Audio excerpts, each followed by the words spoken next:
your eyes to do a prayer together with us. So let's close our eyes in this moment.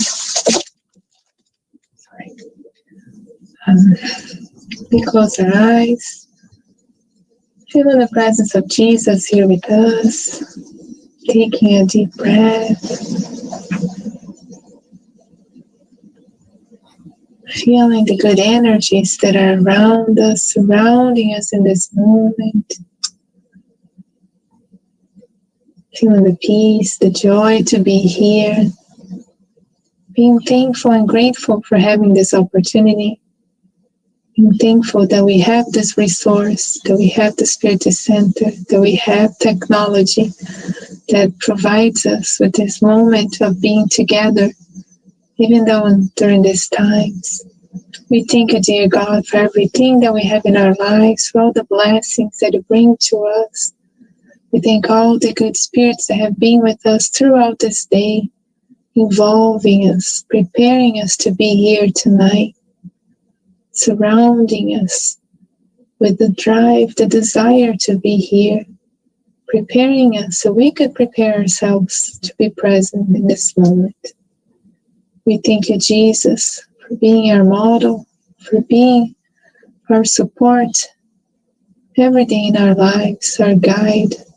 And we ask that you stay with us throughout this meeting, throughout this night, visiting each home, each family here represented, for those that are watching here in presence in the Zoom app, or through Facebook, through YouTube.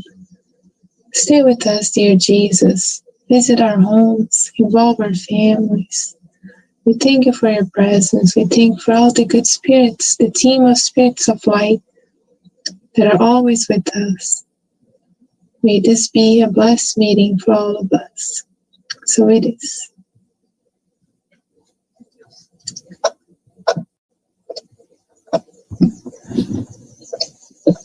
Okay. So today we're going to talk a little bit about mediumship. But more specifically, let me see. There you go. Mediumship inside our home. So I invite you all to please interact, say something if you want to comment, if you want to share. Just unmute yourselves and talk to me throughout the meeting if you have any questions, any doubts. Excuse me. This is a very interesting topic, and I hope it's of value for all of us, for you all. And so feel free to talk or make some questions, and I want everybody to participate. So we're going to talk a little bit about mediumship inside our home, how we sometimes see it present around us. And we want to understand a few basic ideas before we get to the point of those manifestations of mediumship inside of our own house. So first, who are the spirits, right? So spirits, as we know, as we study and learn here in the Spirit Center, they're human souls that have been freed from the corporeal envelope, right? So in the Medium's book, right on the beginning, chapter 1, part 1, Allan Kardec describes us and talks to us, tells us about the spirits, telling us that the spirits are nothing more than our soul. We are spirits. We're all spirits, but we are incarnated. We are inside this corporeal envelope, as he says on the Medium's book. But what we humans, incarnated spirits, call spirits, are the ones that are free from the body, right? So they are just the perispirit and the spirit that doesn't have anymore the physical matter shell. And when we talk about spirits, people say, but where are the spirits? Are they only heaven? Where can they be? And on the Medium's book, again, Kardec tells us that they populate the universe beyond the material world. So they're all over in space. So as we study Spiritism and we read more on Andrea Louise books, on the beautiful books brought by so many mediums, right, through psychographs, describing the spiritual world. We learned that they have schools, they have colonies, they have cities, spiritual cities, all, above us on a different plane, on the spiritual world, as we call, or a spiritual plane, as we sometimes call. So the spirits, as we know them, they are everywhere, right? And they are, and they populate the universe beyond where we are right now in this moment. So they're all over. They're all everywhere, all around us. They are everywhere, not just in a different realm, but they are everywhere around us as well. And it says, you may have many of them by your side. And by this, we don't mean mean spirits or bad spirits or, anything like spirits taking revenge. None of that. We have good spirits by our side. We have our guardian angels that are, were designed for us when we incarnated by our sides. They are with us all the time. If we call them, if we maintain a good life, a good serenity, if we maintain prayer, right? They're there. They might be there with us. So there are spirits all over, that can be close to us. These are basic notions, just a few ideas about who are the spirits and what do we mean when we say spirits. If you guys have any questions, let me know. And then we're going to talk about the mediums, right? So we're talking about mediumship, so the theme of today is mediumship. We learn that mediumship is the faculty by which relationships between men and spirits are established. So mediumship is like a vehicle. It's a mean of communication, of communication between us incarnated spirits and the discarnated spirits. So it's nothing more than a means of communication. And the mediums, right? So who are the mediums? So the mediums, according to the mediums book, Allan Kardec on the chapter 32 says, a person who can serve as an intermediary between spirits and incarnates. And then Emmanuel tells us that we are more or less mediums. So in order to explain this one, I'm going to go back here to the mediums book. And I want to read a little part here. There's a whole chapter 14 of the mediums book by Allan Kardec, which is this one here. In this case, here. There. And on chapter 14, from the very beginning, Kardec describes this, what the medium is, right? So a medium is, so the chapter is called mediums. Every individual who senses the influence of spirits to any degree of intensity is a medium. This faculty is inherent to humankind. It therefore does not constitute any exclusive privilege. And there are very few individuals who do not possess it, at least in a rudimentary state. Thus, we can state that everyone is a medium to a certain degree. And that's why Emmanuel tells us that we're all more or less mediums. It's not Emmanuel, Martin Stelba. It's a book called The Thoughts of Emmanuel Thoughts. So one thing that I wanted to bring with this little part that I read from the medium's book is that every individual who senses the influence of spirits to any degree of intensity is a medium. So you don't have, sometimes we call mediums only those that can do psychograph, or can see spirits, or can hear spirits. But if you feel it, if you have an intuition, if you have a sixth sense, like they say in all those sense, if you feel, there are different ways to feel spirits. And in any degree of intensity, we are mediums. We call mediums. And then he says that this fact is inherent to humankind. So it's not a privilege, it's not a gift, it's not something that we can create in ourselves. It's inherent to us. We are born with it. That's how it is. We are all in this connection with the spiritual world to a degree or another, because that's where we come from, right? That is our home. So there is always a degree of connection for all of us. And then he says that there are very few individuals who do not possess in at least a rudimentary state. So very few. Very few means kind of a rare thing to have. So very few individuals don't have any mediumship, which is, if it's a rare thing, then you can, we could imply and understand from this part that we're all a little bit mediums. We all have mediumship, through to a certain degree. So why did I bring this? Why does it matter? We're talking about mediumship at home. Why did you bring this such a basic notion? I have talked about it before, right? And I have, but I wanted to bring this so we can understand that being that we're all more or less mediums, we all have this faculty, we all have, are capable and might have this type of perception. And we're talking about mediumship at home. That means that, chances are that we're going to be finding mediumship manifestations inside our home, to a degree, different degrees of perceptions, sensations, to higher manifestations. But so chances are that we have been in contact to people that have, a mediumship like a little more developed or not so developed. And the mediumship is something that kind of, it comes at the right moment and it shows up at the right moment. But sometimes we might see manifestation of mediumship at different stages of life inside our home, among our family members. That's what we're going to talk a little bit about tonight. If you guys have any questions, do you have any questions up to here?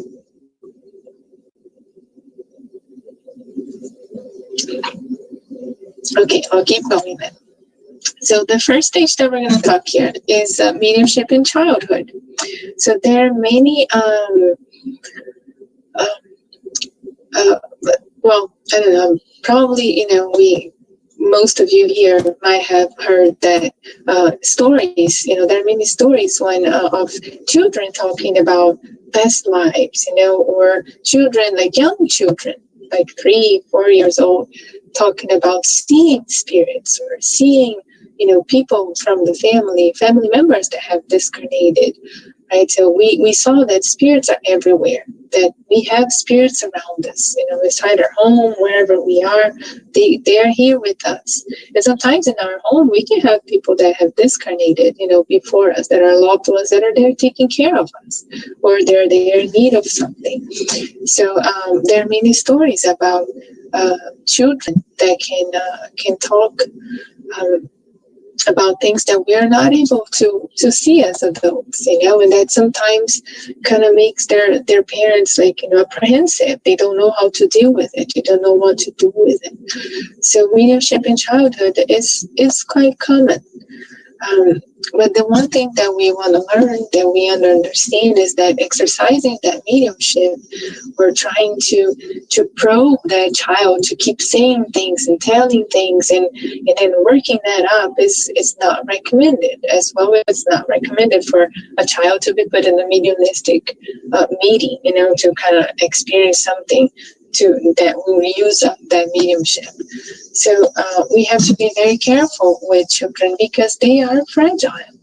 Their organism is not yet all-rounded, well-rounded and formed completely, in all senses, physically, spiritually, they're still developing, right?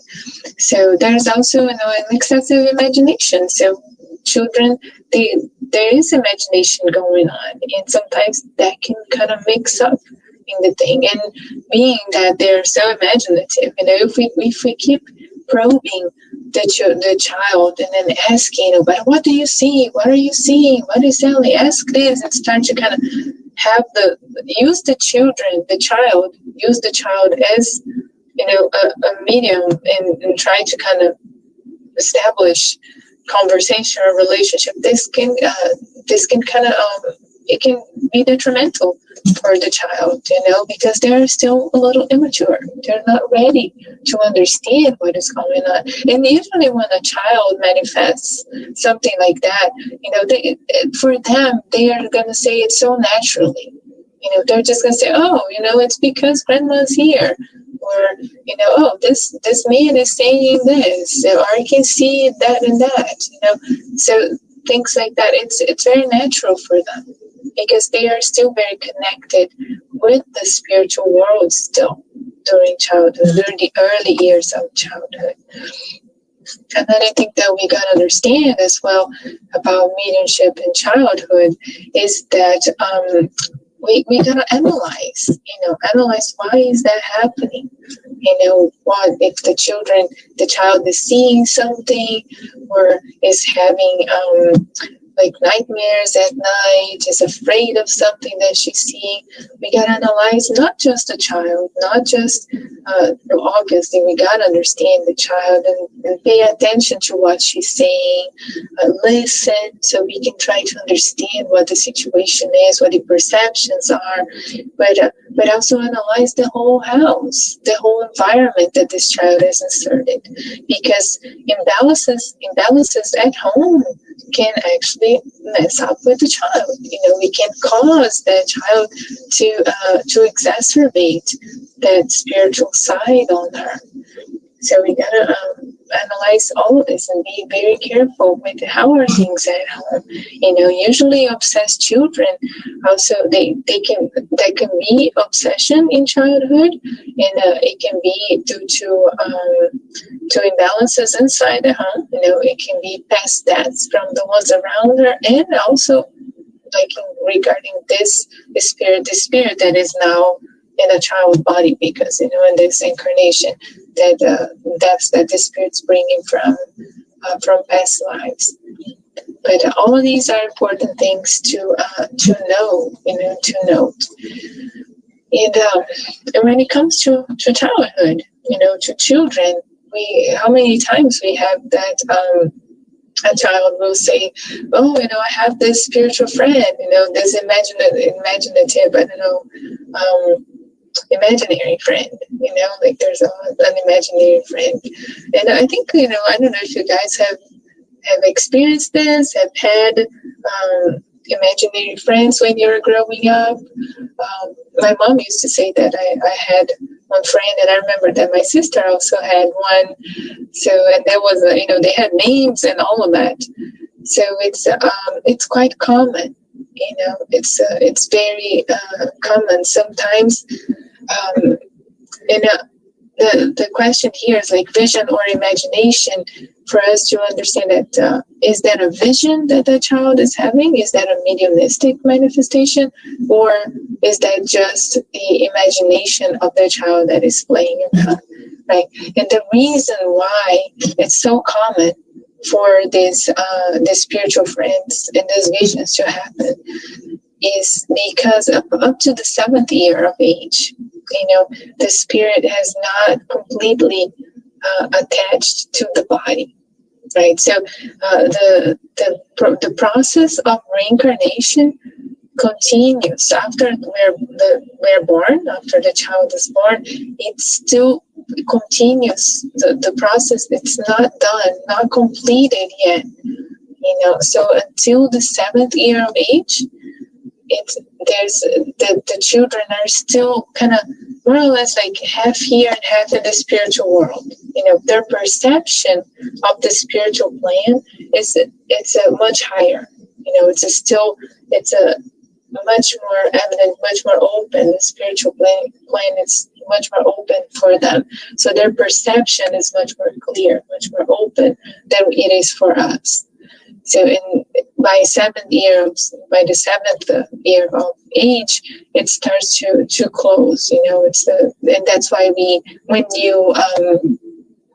we hear stories about children remembering their past incarnations and saying that, how was your grandpa on a past incarnation, or I remember that I did this or did that. Usually those remembrances are when they're really young, like 3, 4 years old, and then it starts to kind of fade. And by the time the child is like past 7 or 8, 9 years old, she might not even remember that she said those things. It's because the reincarnatory process is it's kind of closing that field.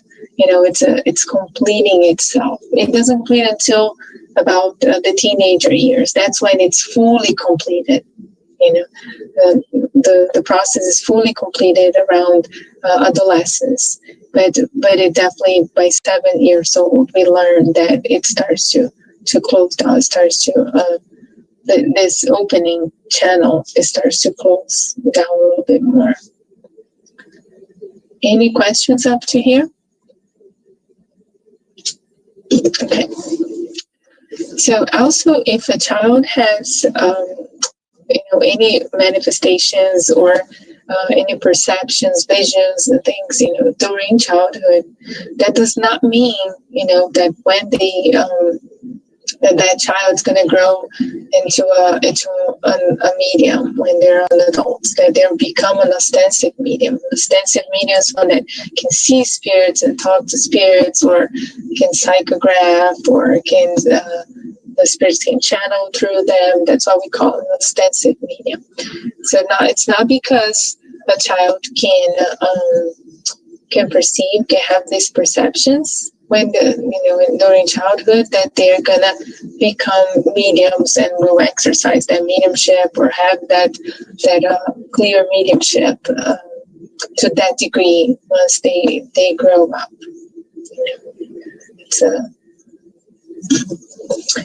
Anna, yes. So this goes into teenager years. So usually these open while we're talking here, it goes more until like the 7th, 8 years of age. But the full, complete process of the spirit being fully detached from the spiritual world, it finishes, it ends during adolescence. And that it's a little bit more deep talk, because then it has to do also with the pineal gland and the hormones. That's why the hormones changes, and during adolescence it is there's that phase where the child kind of feels a little lost, when we're in our teenage years, we feel like we don't belong anywhere. We feel like, okay, what am I doing here? This family, what is this? We're trying to figure out the body, because the body's having all these different changes and sensations that we're not used to, because that's when we disconnect more fully from the spiritual plane when we are on our adolescent years, and then we're on our own. We're on our own. This is hard to say. So during until the 7th years of age, there's a lot of protection around the child. The guardian angel is there, full time. Basically, it's taking the protection around that child. It's more constant. Okay, thank you. Yes. Did I answer your question? Yes, you did. Thanks. Okay, you're welcome. So resources, if you find yourself with a situation where your child is, having visions or, manifesting any kind of aspects of mediumship, like we talked here, we always have resources to take care of that, right? So important things that we have to even consider, even before we read what is on the slide, is, we have to be gentle and kind to their child. We have to embrace them. We have to show them that they're loved, that they're protected. They must feel loved and protected so they can share, so they can feel that it's okay and it's natural. They don't have to be scared. That's another thing too, pass some confidence to them and treat it as a natural thing. And paying attention to how is the environment in your home, because ultimately that really affects our children. The environment in our home totally and absolutely affect those that are living in it, especially the children, right? And prayer, right? We feed our children, our body, the body in our children's body every day. We feed with food. We feed ourselves with food every day to feed our physical body. But are we feeding the spiritual body? Right? So prayer daily, that goes for adults, that goes for children, that goes for the home environment. And then the gospel at home. The gospel at home is a moment in family once a week that we're going to meet and that we're going to sit down, everybody together, to read the gospel. And I'm going to explain a little bit more about the gospel at home a little further on the slides. And if needed, we have spiritual treatment available at the Spiritist Center. That the family can come and participate if necessary. If the main issue is inside the house, or for the child, the Spiritist Center offer that. We also have the classes, the children Spiritist education that a lot of the Spiritist Center offer. So frequent those classes, because one thing for us to understand. Well, I guess I'll get into that later. So we have the classes, we have the education for the children, and that helps them, understand a little bit about Jesus, about our guardian angels. Everything for the children will be at their level of comprehension, but that will kind of it helps teach them to pray. So it brings all these resources that they are going to carry with them. That is going to prepare them as they grow up as well. So here, harmony in the home, like I said, and orientation and love. So we're here to guide them, right? To give them the help that they need at that point, and to give them the love that they need, and knowing that is just a phase. And that will, and that is a natural thing to happen to as well. So then, any other questions about mediumship in childhood? Nope. Okay, so we keep going. And then at the end, if you guys have any questions, then you let me know. So mediumship in adolescence, right? So we're talking a little bit about adolescence, about the teenage years. And like I said, during the teenage years is when the full, our reincarnatory process comes to an end, comes to a completion, right? And we're fully in the body, and we're detached from the spiritual world. And this is when we start to fulfill our purpose here, and we start to kind of learn and understand who we truly are. So once again, in adolescence, the teenager years, like 13, 14, 15, the exercise of mediumship is not recommended, right? So we're not supposed to get a teenager, 13, 14 years old, if they have any manifestations of mediumship, if they have anything that they're seeing or hearing, or if they're having any perception that is kind of coming like frequent, we're not supposed to get those boys or girls and put them into a mediumistic meeting, and put them to work that mediumship, because they're not ready, right? They're not mature yet. This is it's a phase of transformations, like we say. This is a time of transition, right? So they're opening up to new things. Their focus is not towards a mediumistic work, at that time, at that point in life, right? So they're still consolidating the personality. Like I said, we learned through the studies that during the teenager years is when you start to discover yourself. So you start to develop who you truly are. And that's why it's sometimes so turbulent moment in our lives, I think, for most of us, because it's really a period of transformation, of transition. And there's identifications with the social groups, right? So we're still kind of trying to find ourselves among society, among everybody that is around us. So it definitely requires guidance, but no forcing of this mediumship. So if there's mediumship present, we need guidance. We need to help this teenager understand, his faculties, understand what is going on.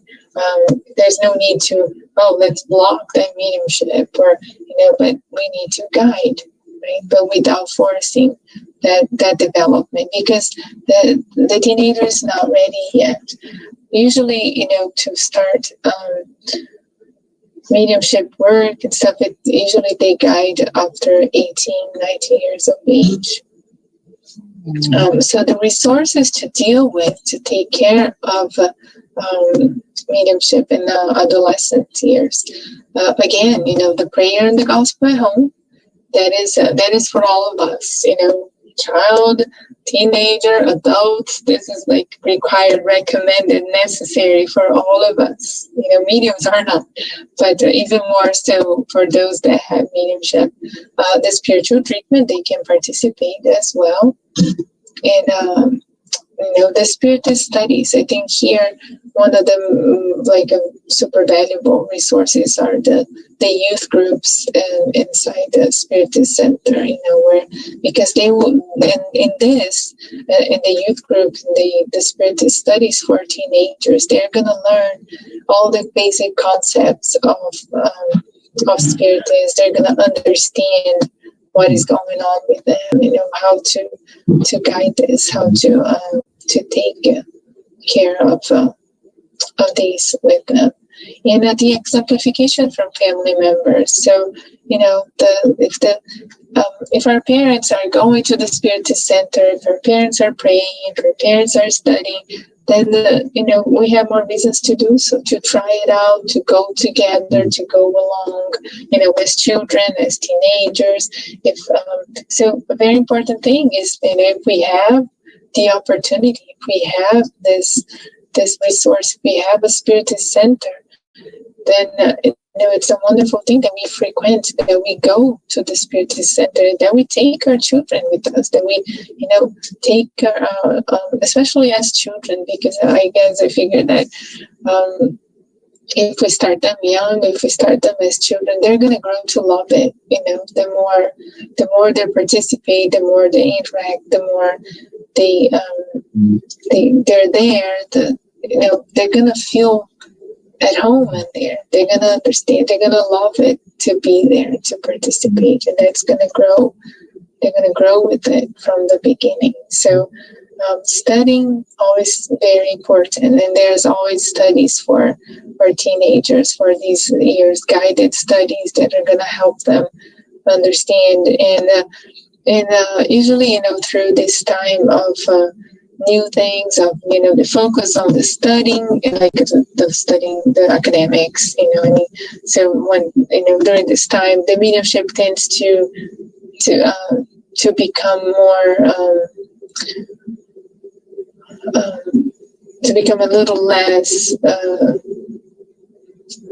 ostensive, I guess, to become a little calmer, tame it down a little bit, and then when the time is right, when that adult is ready, then it will come back, and he will have the ability and the opportunity to develop it properly and accordingly, with maturity too. Because once we develop, and this is what I wanted to mention actually, if we think about it, I was going to ask you guys, see if anyone would. We hear this term, developing the mediumship, and I wanted to ask you guys, do we develop the mediumship, or do we develop the medium? What do you guys think? Can someone answer for me? When we talk about mediumship and developing mediumship, I believe we develop the medium. Yes, absolutely. We develop the medium, right? Yeah, we develop the medium. So we do not develop the mediumship. The mediumship comes with us. I was listening to a talk the other day, and the guy did an analogy that I thought it was really interesting. When you talk about mediumship, it's like we could say that mediumship is like an app in your phone. So think nowadays that we all have cell phones, smartphones that have apps in it. The mediumship, it's like an app in the phone. So you buy the phone and it comes with the app. So we come with it. There's no way that we cannot take that app from there. There's some apps that come with the phone that you cannot delete, right? So this one is there, what we have, and when we buy the phone and we have that app, we don't find a school for the app. Okay, I don't know how to use this app, so I'm gonna, I need to. You're not gonna educate or develop that app. You're gonna develop the person that is using that phone. You gotta educate the person that is using that app to say, okay, I need to do a course on how to use that app, how to understand the app, so I can use it properly. And not all applicatives, not all apps are gonna use, all the time, everywhere. So with mediumship, it's like that. We have to develop the medium, right? And the mediumship is there. This is another important thing for us to understand. So we talked a little bit before about us all being a little bit more or less mediums, and I forgot to mention this. It's an important thing. We all have, abilities, like mediumship abilities. We all have to a certain degree or not. And the mediums, the mediums that have it more ostensive, let's put it that way. The mediums are mediums, not only inside the Spirit Center. They're mediums anywhere, everywhere, wherever they are. Right? That doesn't mean that they are using that mediumship all the time. So we're not using the app all the time. It's there. It's on the phone, but we're not using it all the time, right? So, but we are mediums anywhere that we are. So we will have perceptions, sensations, wherever we might be.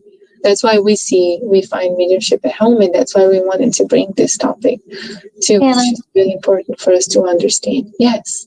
Anna, there is actually a funny tale about Chico Xavier in Brazil.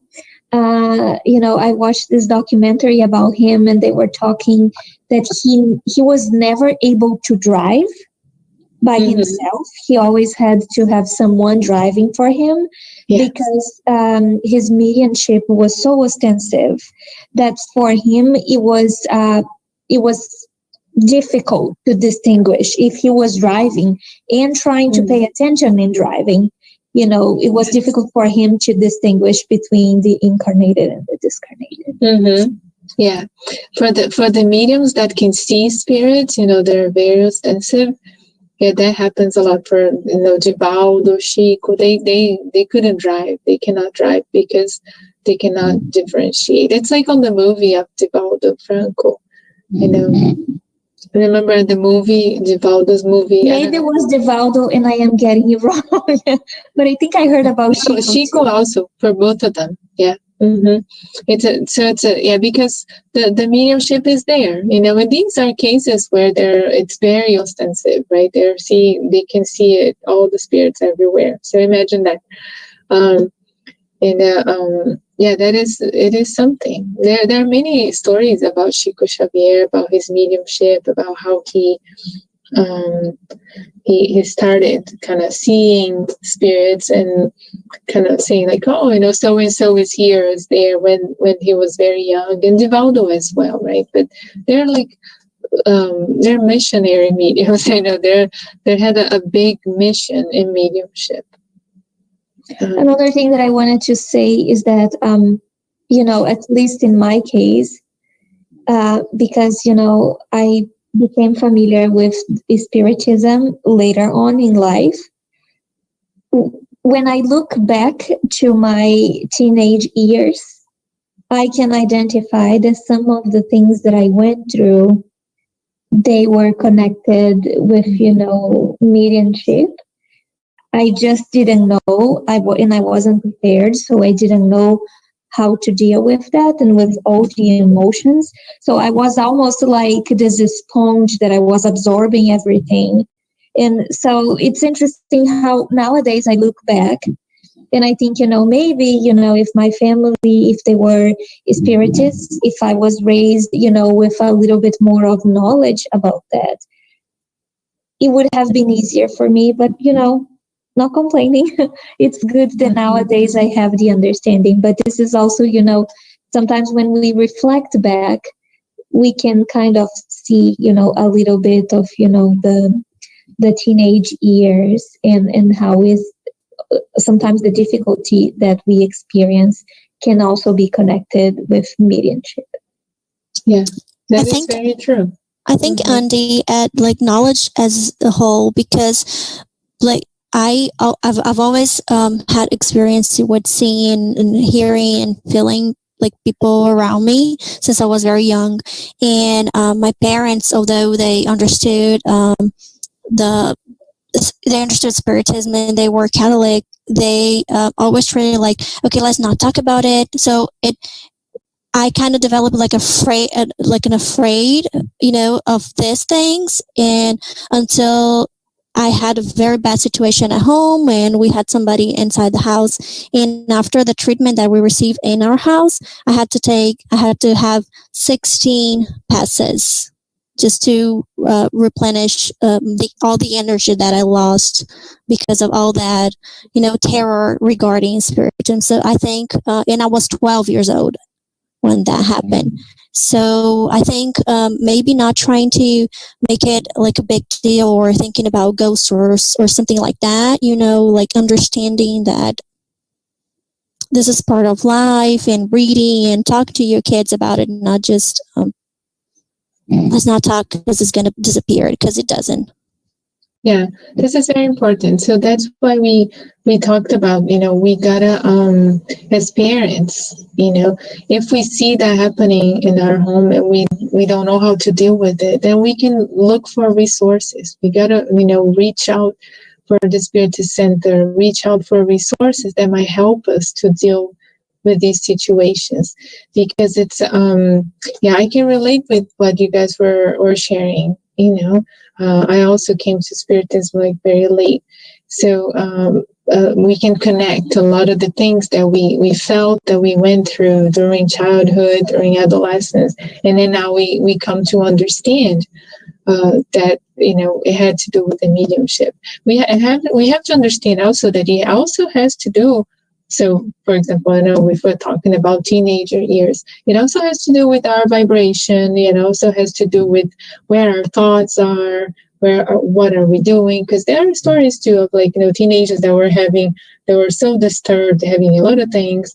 And then when the parents went to, reached out to the Spiritist Center, helped out, kind of enlightened the whole family, the parents and the teenager.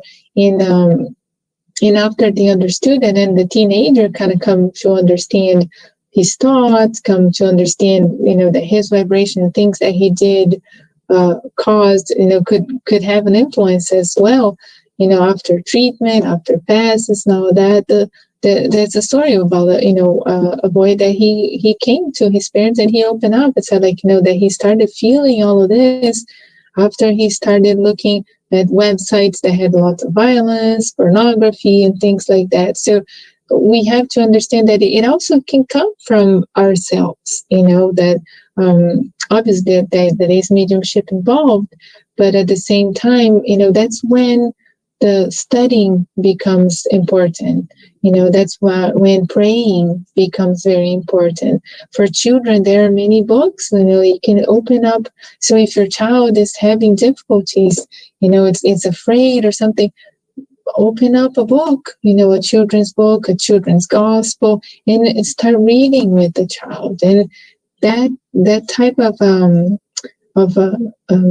and like enlightening moment, it helps, to attract also good spirits around. We call the guardian angels.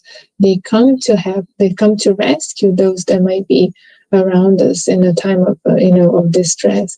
So it's what you said, Paul, is very important, because sometimes our parents didn't know how to deal with it. In my case, there was no understanding, comprehension, or there was like plain, ignorance in terms of spiritism inside my home. So this is very common, in also fear. A lot of people fear spirits because they don't have the correct understanding of what spirits are or who the spirits are.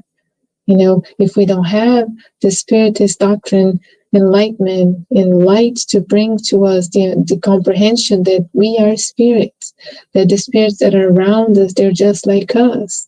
If we understand about reincarnation, all of these help us manage, help us see everything, regarding mediumship as something natural. So approaching our children, approaching our teenagers with more naturality and less fear is very important to deal with moments like this. That's for sure. So going a little further on the age groups here, we see also mediumship in old age. So this is more what we see when the person is approaching the end of his or her life, right? So it appears only after maturity, like full maturity. It has a short duration because that means that the person is like it's getting closer to the spiritual world than he is to earth in a way, right? So it's getting to time to transition, close to transition. So we start to manifest that a little bit more.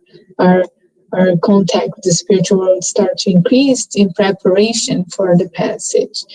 So it becomes possible due to age conditions, because due to the need of the age, the aging process. So the aging process allows for a greater detachment of the the incarnated spirit here in this case, in its relationship with discarnated spirits.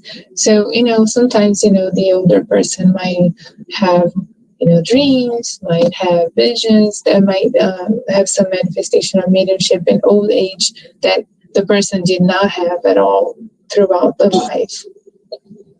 So resources again, support, love, prayer, the same thing, the same way that we treat each age group, that doesn't change. The gospel at home and as your spirit center, the closest spirits is centered for spiritual treatment, or at a distance as we're having, in this moment.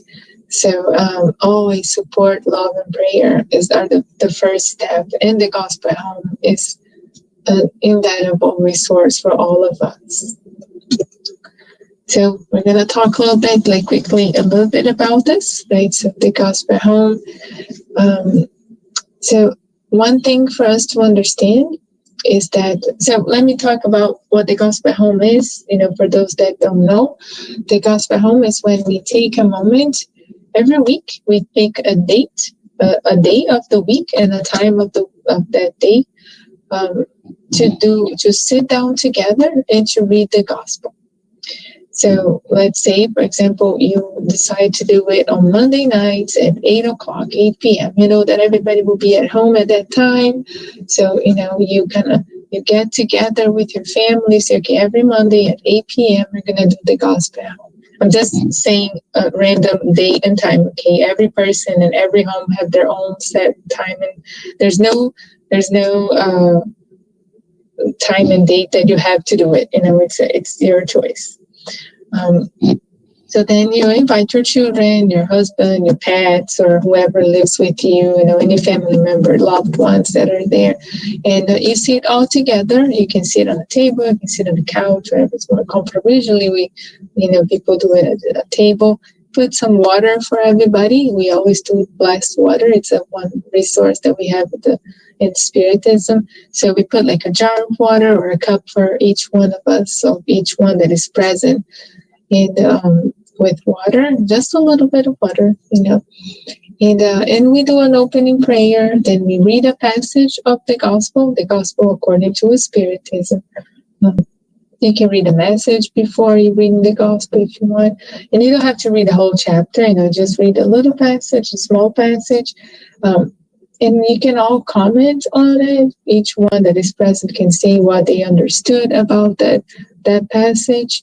We say, after everybody has expressed what they would like to say, after we have talked a little bit, we do a final prayer asking for protection for our home, for family, asking that our guardian angels bless the water that we have set there for us to drink. And then we end the gospel at home drinking the water. So it's a simple thing to do. It's not complicated, and it brings a lot of light to our house, a lot of protection, a lot of light to our home and to all the family members there present. But the one thing for us to understand, since we're talking about mediumship and manifestations of, thereof, the gospel at home is not a place for any manifestation of mediumship. So when we do the gospel at home, we should never allow channeling. We should never allow spirits to talk through us or say, I'm seeing the spirit here. He wants to say this, or, we have to be very careful of that. Because we should not be doing those things inside of our house, right? Those meetings, when it comes to developing the mediums, and exercising mediumship, it should only be done at the Spiritist Center, because at the Spiritist Center, we have resources of defense, we have assistance, we have protection around us, right? So be very careful with manifestations of mediumship inside your house. At the Spiritist Center, we do have a protection. We do have it's prepared for that, right? And we have here, it's a very cool visual, actually, that I wanted to show you guys. I really like this to understand what happens in the Spiritist Center. And this is showing us the physical and the spiritual environment. I don't know if you guys see the cursor here, but I might use it to point it out. So the first thing that we see here, number one, we see this, this whole thing here is the Spiritist Center, right? And the little, see, like there are little people here. We are seeing it from above, so we're seeing it from, imagine the Spiritist Center, you take off the roof, you take off all the roof there, and we're seeing from above.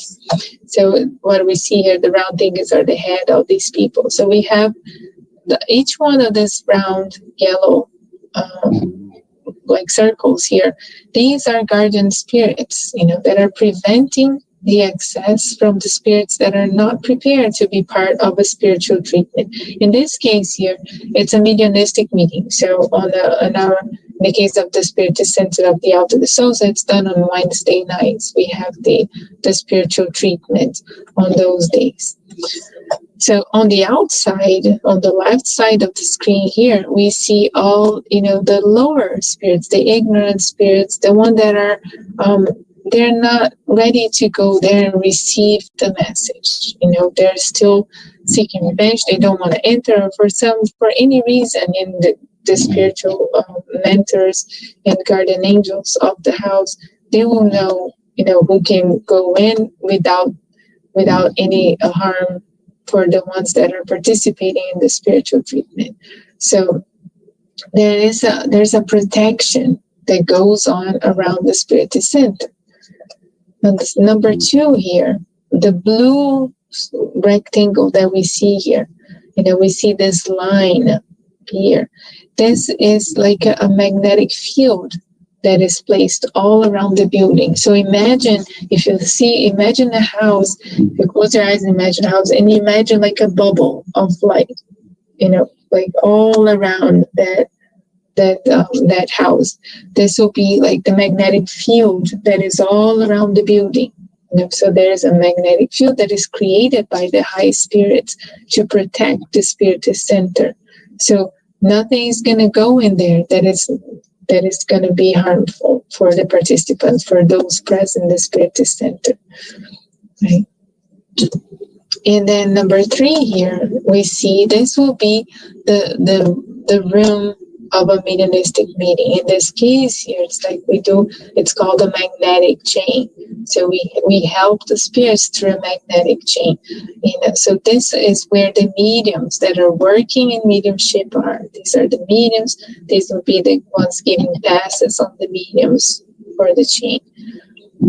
This is so all of these will be the physical spiritist center. This is the physical spiritist room, right, where the magnetic chain, the mediumistic work is being held. Now the number 4 here, this is on the spiritual plane. This is more on the spiritual side, the spiritual environment of the spiritist center. This is where the suffering spirits are grouped by vibration and separated by magnetic fields. So we see that we have groups here, and each one has like a little color of light around them. So they are separated by their vibration, So the ones that are sad, that are there seeking help for their mental field, will be in one section. The ones that are there because they need healing of their perispirit are being in another section. The spirits that are there because they're mad, they're seeking, they need help with all those emotions, they're going to be in a different section. So you see the protection, the level of protection and organization that goes around the spiritual environment around the physical place, right? And then lastly, we see here, this is also on the spiritual environment of a spiritist center, above a spiritist center, above the physical spiritist center, on the layer above, there is always a spiritual hospital. So in here we see beds, cots and beds that are there for the spirits that are being rescued. Because a lot of them, the suffering spirits that come and need and search for help in a mediumistic work, they are so depleted. They need help. They need to be rescued. And after they receive the treatment, they receive all the energies for the spiritual treatment, they need to rest. They might need to rest in order to recover. Once they really ask for that help, it's like when we go to the hospital, to the ER, and we need help immediately, and then they put us to lay down because we need to recover, to receive that help and recover. So that's why, if we think about it, to be a medium, in the spiritist center, we could say it's easy, right? Because we have the protection, we have the preparation, to get to this stage, to be exercise your mediumship in the spiritual treatment, doing a magnetic chain vibration. You have to have, gone through studying, preparation, understanding, development, maturity. All of that has to be established for you to be there, exercising that mediumship. The medium has to become evangelized, in a way of educated, study, educated, learn the gospel, study the gospel, practice that gospel. So it's to be in the spiritist center and practice and exercise our mediumship. It is the ideal place for us to do it, right? So we have the protection. It's there for us, it's the place for us to do it. But inside of our home or outside the spiritist center, let's put it, whatever that may be, it's not the place, because you see the level of protection and care and everything that goes with a mediumistic event. Outside the spiritist center, we don't have that. So we have to be very careful, because as I mentioned before, the medium is a medium wherever he is or she is. But that doesn't mean that the mediumship is going to be exercised or should be exercised in places, outside the Spiritist Center. So I hope this was clear. Anna, Yes. I have two questions. I don't know if we have time. Yes. Mm-hmm. Okay, so first one, it's about the location of the Spirit Center. Is something that is chosen from like a high spirit and tells like the people there are going to be part of that group. And second is I had experience in sometimes going to meetings, and when I walk in the room, I start shake a lot. My hands are shaking very much, and I feel like there's a lot of like energy, and it's almost like I can't breathe. So those are my two questions. So why the shaking happens and the location of the Spirit Center. Okay, so the location of the Spiritist Centers, from what I understand, I have learned, it is chosen by the spirits. They before the physical part it's put together, the spiritual part is already existent. They have already put together and established the spiritual part, the spiritual environment. The group that is going to be working on the particular Spiritist Center, that is going to be part of that Spiritist Center in a way, I would say that it's definitely prepared before. We don't land in the Spiritist Center by chance, or I risk saying, and I would, if anyone here knows, it could kind of say something I would appreciate. But from what I understand, we are all prepared even before we incarnate. Working in the Spiritist Center, exercising mediumship, all of these are things that were planned for all of us, and so we in a way, chances are, and I think it's like for most of the cases, for a medium, we ask for it. We know that it's through our mediumship we'll be able to rescue a lot of debts that we have from the past. A medium is not a gifted person. A medium, especially the ones that have it very ostensibly, it's not a gift. It's not something special. It's not a privilege, like we saw that Kardec told us when I read the mediums book.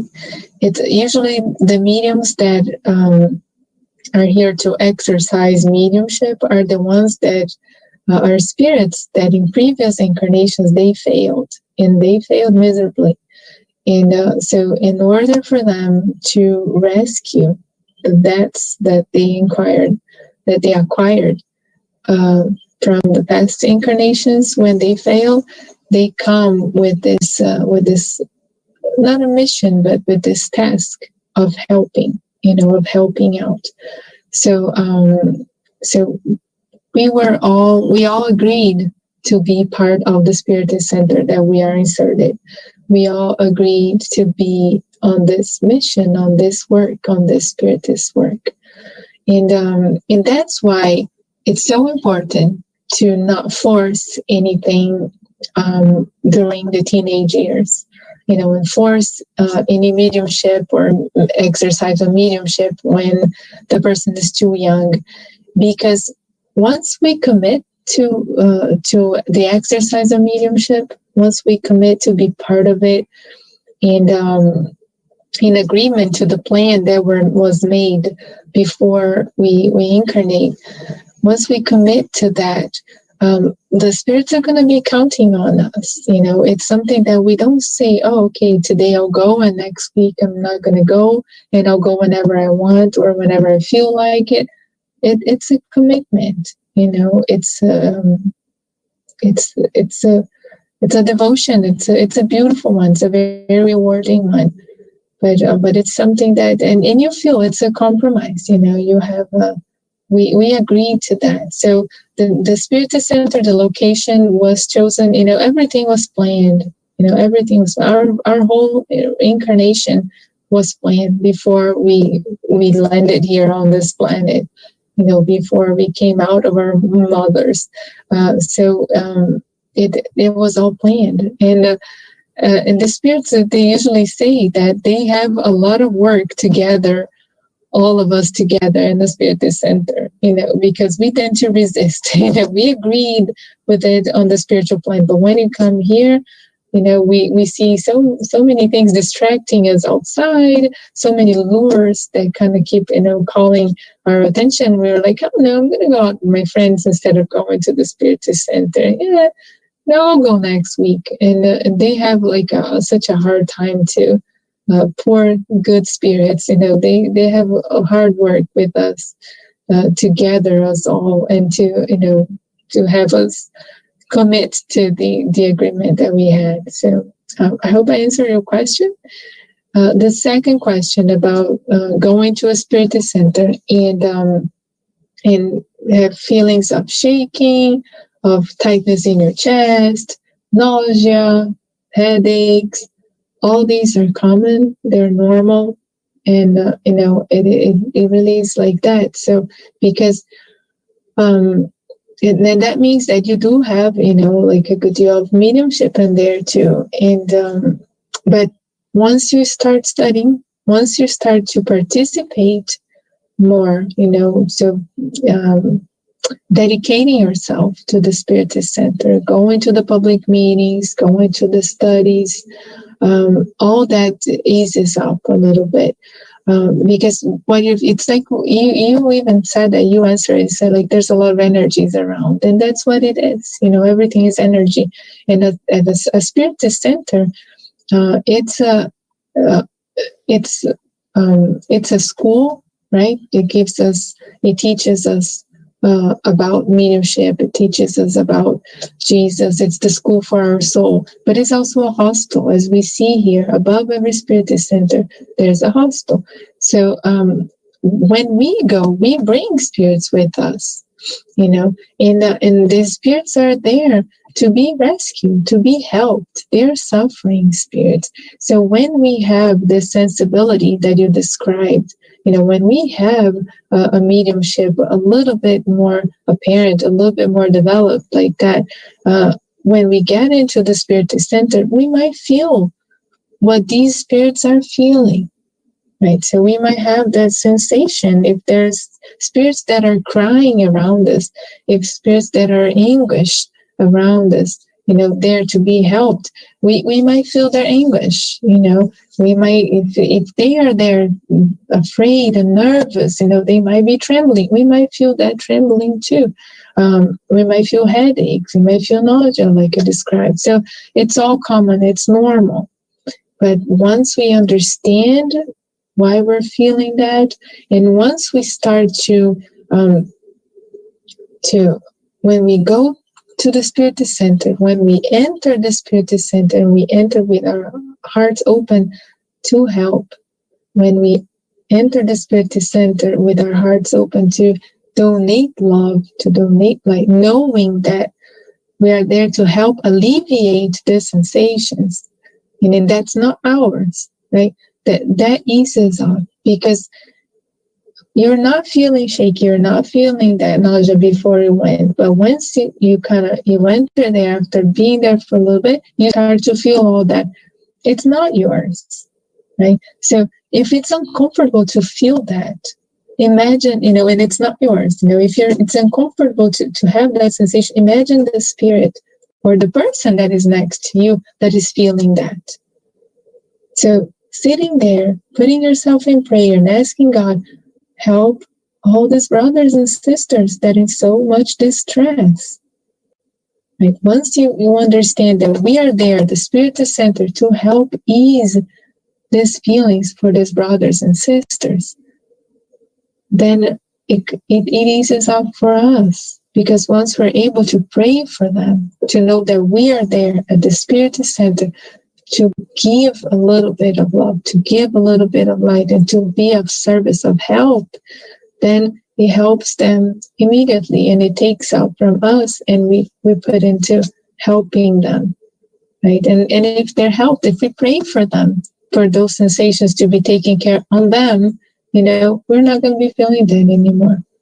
So there's studying is, being at the Spirit Center and studying it's invaluable to help you with these sensations. They help you understand and conduct this inside yourself.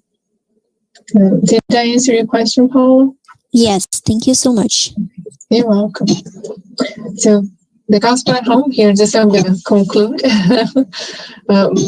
bringing back to the gospel at home, it brings the family together, brings our family together in a moment of prayer, study the gospel in the light of the Spiritist doctrine. So we all read the gospel and study it a little bit. The gospel of Jesus, helping us understand, so the gospel of home says, make the gospel of Jesus understood by all incarnate and discarnate that can be around us. And it purifies the home, with our elevated thoughts and feelings. So it definitely brings a lot of light. And for those that are sensitive, for those that have this mediumship, when we do the gospel at home, the ones that are more sensitive, they will be able to feel the presence of the good spirits around them. They're going to be able to feel the light, around when we do a prayer together. So, as we conclude our gospel at home, we say the Our Father prayer, for example, everybody together. And the ones that are sensitive are going to be able to feel that. And it's such a wonderful feeling. It brings a lot of light, a lot of protection for our homes. So the reflection here, comes from Emmanuel. Whoops, sorry. I forgot to put Emmanuel there, but it comes from Emmanuel. He says that the inspirations and influences of the superior spirits stay with us, suggesting useful changes, inducing us to the legitimate understanding of life. However, it's up to us to open or not to them the door of our hearts. So the good spirits are always around us. We have protection at all times. If we pray and we ask, they're there with us. But we have to also be open to receive that, to open the doors of our hearts. And mediumship is nothing more than opening up the doors of our hearts for a beautiful, beautiful task. And once we study, once we learn about our mediumship and understand it, then it's like as if it was a door, and you're able to control that door. You only open when you need to when you want to open for people to come through that door. And until we study and until we understand our mediumship, it's like a fully open door that anyone can come and enter, and that's why that's when disturbance can show up.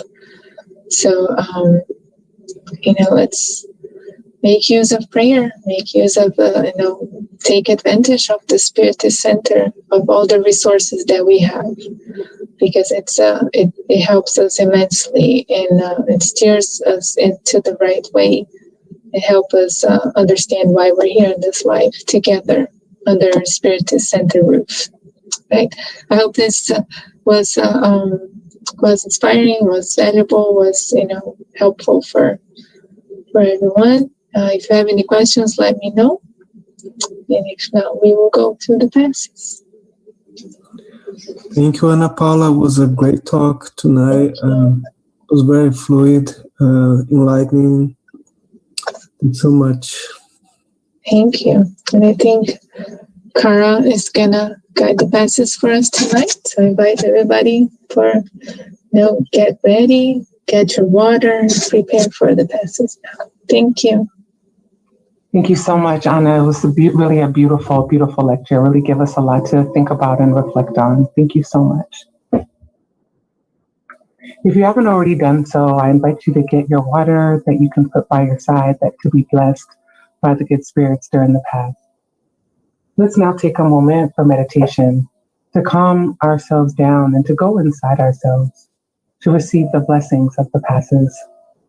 Place a jar of water close to you. for you and your family, and this water will be magnetized and blessed.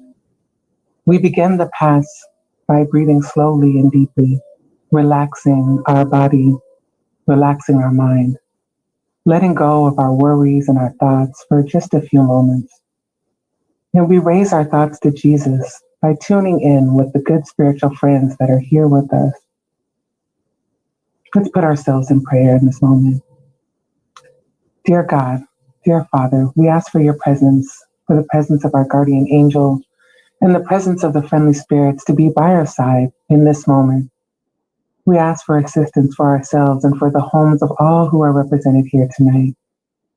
We ask God to allow us all to feel and to receive healing grace for all physical body ailments, to stop any action of any illness through the application of the vibration of these beautiful rays of light that are now radiating throughout our being. We proceed now to the dispersion pass, and we imagine a crystal clear waterfall washing over us, full of blessings, involving our whole body, clearing and removing all negative energies, thoughts, and feelings, penetrating to the very center of our being and involving our whole body, our organs, our cells, our centers of force, clearing out all of these energies. We detach ourselves from any feelings of hurt and anger, any nervous tension or guilt or sadness or frustration, any afflictions or anxiety. We feel them washed away now. We allow the action of this cleansing by putting all of our difficulties and sensations in the hands of the emissaries of Christ. We feel ourselves spiritually clean. We ask the good spirits to involve us in this moment and to involve the entire environment of our home, opening the doors to spiritual cleanliness and releasing all feelings of selfishness and possession. May this water clean the spiritual environment of our home, cleaning all thought forms, all ill thoughts and feelings that may disharmonize us with ourselves or with our family members. Dear God, embrace us, embrace our hearts, giving everyone good intuitions and freeing us all from evil. Thank you, God. Thank you, God. We now proceed to the replenishing pass. After this cleansing, we feel light and happy to be free. We start this strengthening phase to restore our energies. Let the light of love fall upon us in this moment, bright as the sun that shines, bringing rays of restoration to our entire being, helping us to re-energize both morally and physically. We visualize the team of spiritual doctors around our physical body and around our spiritual body. We feel the lights that we are receiving providing beneficial and strengthening energies. We receive them through our breath, through the pores of our body, and through our mental thoughts. We feel this light strengthening our entire immune system, restoring to balance all of our organs, all of our organic activity. This light brings encouragement and well-being to our body. Let's thank Jesus. Let's thank the whole team of the good spirits, asking for this light of healing and this blessings to be brought for all of humanity and to evolve all of those sick brothers and sisters in distress and for the trials of the earth at this time. Let's unite our thoughts together to be an instrument of support so that the good spirits can act on everyone who needs it. Let's unite our hearts in a field of love to be an instrument of support so that the good spirits can bring vibrations of love and healing to all those brothers and sisters that are suffering from prejudice and oppression. Pass in the name of Jesus. At this moment, we imagine the hospitals and everyone there feeling this healing support, the homes of the sick and those who remain silent with no one to pray for them, still feeding the action of illness. We know that God acts in all of us. May his will be done. May the water that we set on our table now be blessed by the hands of our good spiritual brothers, the workers of Christ, bringing all these benefits of light to our spiritual and physical bodies and to our families. Thank you, God. And now serve this water with your family during the week. Keep these rays and vibrations of light to continue to act upon your physical body and your spiritual body. We close now in prayer, asking, dear God, to stay with us throughout this week. Help us to bring the lessons of the gospel and the lessons of mediumship we learned tonight home with us, home into our hearts, home into our thoughts, home into our spirit, and home into our intentions, home to our actions. May our thoughts and feelings and actions be aligned with what we have learned so that we can further evolve and be a source of light and love to all human beings. And may God bless us all. So it is.